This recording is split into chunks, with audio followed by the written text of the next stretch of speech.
এটা আমার পড়াশোনা ভালো করতাম। তো আমার বাবাও তাই। মানে একটুখানি এদিকে আগে মেরে বসে। তো ওই ভয়টা আমার ছিল তো ভগবানের কৃপায় ৭ দিনই শিখে ফেললাম। যদি হাটে বাজারে গেলে বা তখনকার দিনে ৩০, ৪০, ৫০, ৬০, ৩০, ৪০, ৫০ প্রতিদিন। আর ওই টাকাটা মার হাতে দিতাম। দিদি ১০ ৩ ১৩ ৯, ৯ ৪ ১৩ ৪ বছরে যদি আমার কাছে ৩০,০০০ টাকা। ছোট্ট মানুষ। বয়স ১৩ বছর হয়নি, ১২ বছর। মাঠের জমি একটু চালাকও ছিলাম। মাঠের জমি তোমার ৳১,০০০, ৳৮০০, ৳৯০০ বিঘে। ইচ্ছা করলে ১৫ বিঘে জমি কিনতে পারতাম। ওই টাকাটা মার হাতে দিয়েছিলাম। তার কার ছবি জানো দিদি? অনেক ইতিহাস ওই মজিবরের ছবি ৳১০০ নোট। সেটাও কীভাবে ভাঙাইছে দিদি সে সময় না পেলে আমার দরকার নেই। এই ভাঙা মার হাতে ৳৩০,০০০ দিয়েছিলাম দিদি। এদেশে আসো ৳১০,০০০ দিয়েছিলাম। আজ আমি তবে দিয়ে থুয়েও আমি কিন্তু ভালো আছি। আপন কাকা দিয়েছি, বাবা-মার দিয়েছি, ভাই বোনদের লেখাপড়া আছে দিদি আমার অনেক লম্বা ইতিহাস। কিন্তু আজ আমাকে ভালো চোখে দেখে না বলে মানে ওরা একটাই সন্দেহ করে যে নামে তালটুকুর ঘটি দেবে না। এটা তো আমি বলছি যে নামে তালটুকুর ঘটি দেবে না। কিন্তু ওরা তোমার সেই মনে করে অনেক টাকা আছে ব্যাংকে। আছে ব্যাংক কিছু টাকা আছে কিন্তু ওরা জানে যে ভালো টাকা আছে। তো ব্যাংক, পোস্ট অফিস, স্টেশনের স্টাফ আমার কাছে সুন্দরী কাজ করে। তখন যৌবন বয়সে ভালো পয়সা কামাইতে অনেক ইতে লম্বা ইতিহাস যাই হোক ওই যদি রান্না হ্যাঁ যেটা বললাম সেটাও আমার যুগল কেশের মন্দিরের কাছে হাওয়াঘাট আছে ওখানে আমার সেলুন আছে। আর যুগল কেশের বাদ দিকে হচ্ছে যুগল কেশের সাত বাগানের ধারে মিষ্টির দোকান আছে ওখানে আমার বাড়ি। আমার নাম আনন্দ পাড়া। তো যদি মনে নাও থাকে ওই এই যে হোটেলে বলে পারি যে ঠোঙা বিক্রি করে ওর বাড়িটা আরও মানে কোন জায়গায় বলে দেবে এই যুগল মন্দিরের কাছে আনন্দ পাড়া বুঝলি লম্বা ইতিহাস বললাম খুব করে টাকা বিক্রি করা নষ্টও করেছি কাকাও ভালো চোখে দেখেনি বাপ মাও ভালো চোখে দেখেনি ভাই বোনরা ভালো চোখে দেখেনি। এই যে ওই পানিখালে হাট থেকে যে লরি লরি ধান কিনতে জানো দিদি সিজের মতন ওই পানিখালে হাটে থেকে সেই লোক আমি দিদি যদি মনে চায় তোমাকে নিজের দিদির মতো করে বললে সুখ পাবে দিদি আর এই যে ৫ লাখ কেন বলে জানো আমি চাচ্ছি যে কোন বুক শক্তিতে বা কোন ভরসা আমার কাছে থাকবে আমি ওই জন্যই কথাটা বললাম আমি খুব স্বপ্ন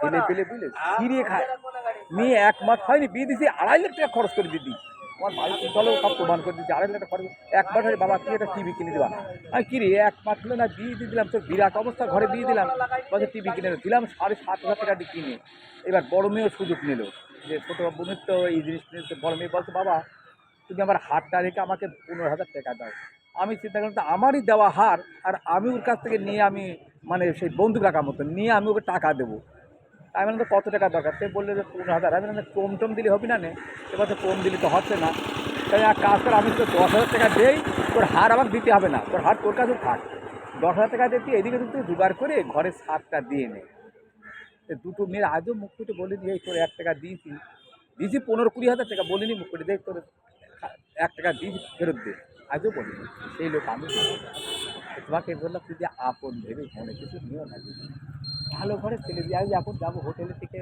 মানে ৮০ টাকা মাছ ভাত দিবে ২ বারকে আধা ভাত করে ভাত তার মধ্যে কিছু মুড়ি টুড়ি দেই আর যেদিনকে বাড়ি থাকে সেদিনকে সাদা ভাত রান্না করি পরে কষ্টেই জীবন যাচ্ছে আমি খুব ভালো ঘরে হায়ের কাজ দিদি এবং সৎ আরো ঘরে গেরবা যদি বলো যে আনন্দপড়া মানে হাসি খুলে বলবি ছোটোবেলা থেকে সেলুনে কাজ করবি এখনও সেলুন আছে ঘাটের ধারে খেওয়াঘাট নদী ওই জায়গাটা সেলুন আছে আর ওই যুগল মন্দির সামনে মিষ্টি দোকান ওখানে আমার বাড়ি সেদিকে এতগুলো কথা বললাম তুমি মনে কিছু নিও না আমার খুব উপকার হবে ঠিক আছে। আচ্ছা আর ওই জায়গাটা কি বলে ঠিকানা মিকানা তাহলে তুমি ওই এই যে হোটেল আমাকে বললো যে একটা লোক ভুঙা বিক্রি করে কিংবা হয়তো পড়া বানি তোমার মতন ওই ওই ওই বসে আছে তোমার মতন দেখতে তোমার কাছে ভাত নিয়ে যায় আরো ঘরের দিকে যায় ও বলে দেখে ঠিক আছে, আমি আছে লোক আমি বলবো কোনে আচ্ছা যদি ঠিক যায়। আছে বলছি দুটো কথাই বলছি হ্যাঁ ৫ লাখ বলবো আমি ৫ লাখ টাকা এ ধরনের কথা কেউ বলে না কিন্তু আমি তার ভবিষ্যৎ আমি ঠিক আছে বলে আমি দেবো। যেমন তেমন দিদি আমার সব আমার নিজের বউ ধ্বংস করে দিয়েছে কেন বলে দিদি এই মাটি বা দাঁড়িয়ে দিদি তোমার থেকে বয়সে আমি একটু বড় আছি মানে বউ গরিব ঘরের ওই বলে না যে অল্প জলের পুঁটি মাছ বেশি জলে গেলে এবার কী হয় জানো সে মনে করেন তো অগাধ জল তাকে লাভঝাপ পায় তাই না জানি না তুমি লেখাপড়া করেছো কিনা সে আমার বউ গরিব ঘরে নুন আনতে পারতো খায় মায়েরই বলছি সে তোমার ঘটি পাটি যা সেটা বিক্রি করে সে সুখেরা চলে না 4টে বোন আর 2টো ভাই, কিন্তু উঠোনে নেই, ফুটুনি আছে। মানে কিছু থাকলে শান্তি বলি, কিন্তু থাকাটা মানে ফুটুনিতে বললে তো সে অনেক বড়, পয়সা করে কিছুই নেই। যদি বিয়ে হলো, মেয়েটা দেখে পছন্দ হয়েছিল, বিয়ে হয়ে গেল। তো বিয়ে 15 দিন 1 মাসও হয়নি দিদি গো, তার কথা ফুরাবে না, লম্বা ইতিহাস। তারপরে দিদি আমি এবার একটু বুদ্ধিমান লোক তো, আমার ঘরে সবটা 20,000 টাকা থাকবেই, কখন আপদ বিপদ আসে। আর সব ব্যাংকে থাকে 20,000 টাকা সঙ্গে থাকে, ওর মধ্যে যদি 1,000 টাকা 2,000 টাকা 2,500 টাকা 500 টাকা নেওয়ার তালি আছে বউ, এনে ওর বাপ মাকে খোঁচা দিত, মানে সাহায্য করতো। জানে যে চালি তো দিবি না, তে দৈনিক দেখি টাকা কম পড়ে যায়, ব্যবসাও করি দিই, টাকা থেকে কম পড়ে যায়। তখন আমি জানি টাকা চুরি রাখি আসলে ভয় যায় না ব্যাপারটা কি। আমি তো ধরতে পারি সে বুদ্ধিও আমার আছে। এবার কী করলাম, টাকা গুনে টুনে অন্য জায়গায় একটা কাগজে লিখে রাখলাম যে এতগুলো এই নোট, এতগুলো এই নোট। এবার পরদিনকে দেখি যে ফট হয়ে গেছে, আমরা তো আজ কিন্তু তো ধরা পড়ে গেছে, আজ আর তোর রক্ষা নেই। এই কাগজ বের করে দুনিয়া আমার বাড়ি আপন জন্য দেখাতে, এই দেখো লেখা আছে। তখন সবার মুখ অবাক, হ্যাঁ ঠিকই তো লিখে রাখেছে। তখন খালি হাসাহাসি করছে, জানতে তোর বই নিয়েছে। তারপরে আসলে এইভাবে ও বলার পরে মুখ দিতে নিয়ে বাপ মাকে সাহায্য করে। দিদি জীবনে ব্যবসা বাণিজ্য করেছি, টাকা অনেক লম্বাই, তাই দিদি তুমি নিজের মনে করে দাদা ভাই বোনের মতো মনে করে দেখো।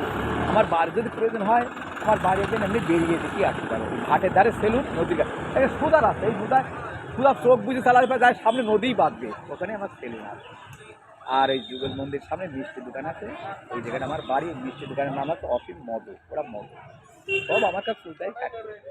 দুনিয়ার লোক আমার কাছে সুদার কাছে। তখন আমি ইয়াং ম্যান বলে আমার হাতের কাজ কত সুন্দর ঠিক দেখো, লম্বা ইতিহাস তোমাকে বলে ফেললাম। আমি বিপদের মধ্যে আছি, আমি ব্যবসা বাণিজ্য করি, টাকা কামাইছি দিদিকে, ভালো মন্দ খাই ঘুমাইছি, না দেখেছি মা কালী 12 বছর সব বন্ধ, সুখে কাবারি হয়ে গেছি। তোমার পয়সা করি টান ধরে দেখছি, কাবারি হয়ে গেছি। তারপরে ব্যবসায় শক্তি পাচ্ছে না শরীরে, ধরো ধান হোক পাট হোক শস্য হোক, একটু তো খেয়াল রাখতে হবে। ওই বস্তাটা কোথায় নিয়ে গেল ধরে দেখে আসতে হবে, একটু কম দেরি হয়ে গেছে।